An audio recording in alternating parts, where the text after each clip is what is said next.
Praise లో brothers and sisters, నేను చెప్పేది కరెక్టో కాదో ఒకసారి కమెంట్ లో తెలియచేయండి. చాలా మంది ఏం చేస్తున్నారంటే జనవరి ఫస్ట్ రోజు తీసుకున్న వాగ్దానం కానీ లేదా ఒక మంత్ స్టార్టింగ్ రోజు తీసుకున్న వాగ్దానానికి కానీ ఆ ఒక్క వాగ్దానాన్ని పట్టుకుని ఆ మంత్ అంతా లేదా ఆ ఇయర్ అంతా రెస్ట్ అయి ఉండిపోతారు.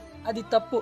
ఎందుకంటే బైబిల్ అనేది ఒక వాగ్దాన భూమి. ఆ వాగ్దాన భూమిలో మనము ప్రవేశించి ప్రతి వాగ్దానాలు మనము ఉపయోగించుకోవాలి. దేవుని వాగ్దానములు ఎన్నైనను అన్నీయు క్రీస్తు యేసునందు అవునన్నట్లుగానే ఉన్నవని కొరింథీయులకు రాసిన 2వ పత్రిక 1వ అధ్యాయం 20వ వచనంలో వ్రాయబడి ఉన్నది.